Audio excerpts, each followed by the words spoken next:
Okay, so now let's take a look at a little example. We want to determine the absolute max or min values of this function f of x equals 2x to the power 4 minus 4x squared plus 1 on the interval -4 is less than or equal to x less than or equal to 3.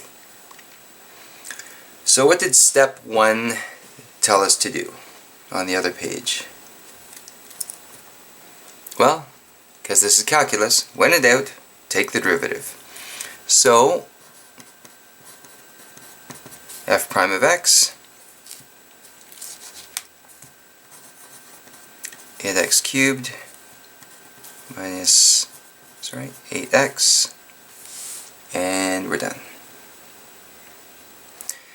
So now we need to find all the critical numbers, and critical numbers occur when f prime of x equals 0. So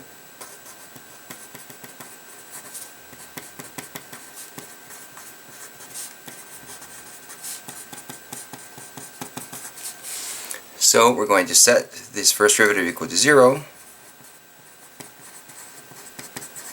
and now solve for x, which will be our c, or our critical points.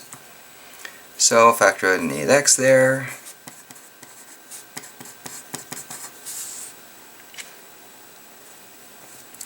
Here we see we have a difference of squares, so we've got 8x, x minus 1, x plus 1, and therefore x equals 0, x minus 1 equals 0, or x plus 1 equals 0. Therefore, of course, x equals 0, x equals 1, x equals -1.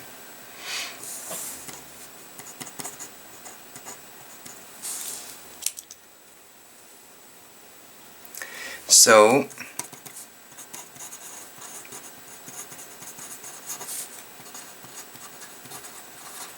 the critical numbers are -1, 0, and 1.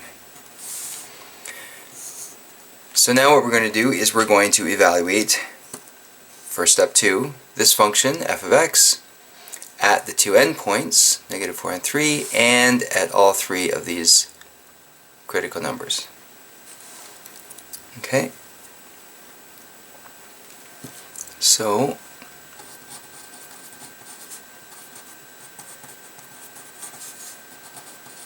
we'll check critical numbers for all local max or min. So f of 0, the easiest, so we'll get that out of the way. F of 0 equals 1, f of 1 equals -1, and f of -1 equals -1. And now what we'll do is we will check endpoints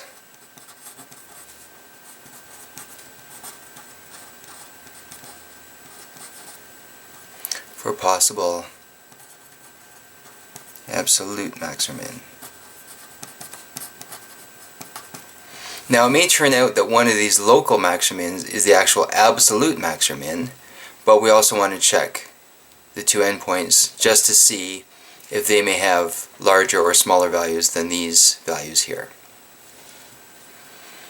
So f of -4, plug -4 into here, perform a little mental math, and that's right, 449, and f of 3, again, plug 3 into that, and we get 127. Okay, so now we just compare all these values and we see, well, which is the absolute max? Well, 1's pretty big, but I believe 449 is bigger. So I believe 449 would be the absolute max. And then we check for the absolute min, and looks like we have a tie. So -1 is the absolute minimum value. Notice that these absolute min values occur at these local mins. So that's okay. We can still call them absolute mins, but they occur quite conveniently or coincidentally at local minima also.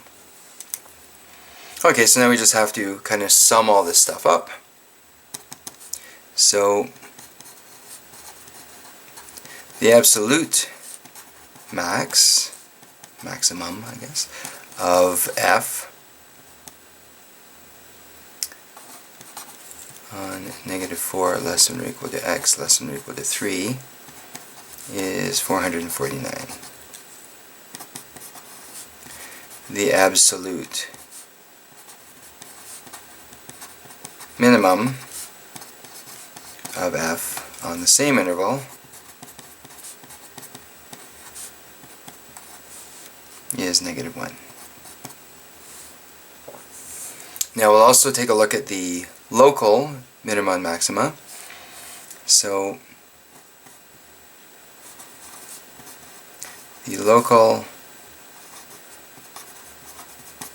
max value is 1 at x equals 0,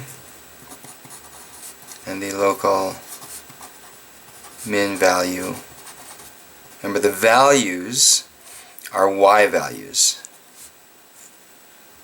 and the local min value is -1 at x equals -1 and 1. I guess I didn't need that comma, but that's okay. Okay, so the local max value is 1 at x equals 0, so the point is 0, 1. The critical point is 0, 1. And the local minimum value is -1 at both -1 and 1. So the two local minimum points are -1, -1, and 1, -1. Okay, and then we just have to just kind of check this over so we can take a quick look at a graph here. And so I would say the local max value is 0, 1, so that would go here. And the local min values are -1, -1, and 1, -1. So -1, -1 would be roughly here-ish, and 1, -1 would be roughly here-ish. Now I believe with a scale going up to 10 that it'll be a little challenging to squeeze in these values of -4, 449, and 3, and 127, but we can give a little bit of an idea of where that graph is going just by extending the ends a little bit. So this graph is going to look something like this, and something like this. So that's a fairly rough sketch of what that graph will look like. Notice the three local values here, local maximum and two local minimum. Okay, so there is your class time fun. Please work on the first few questions at home right now, and then finish off the rest of them in class tomorrow. So thank you for your attention, and we'll see you in class.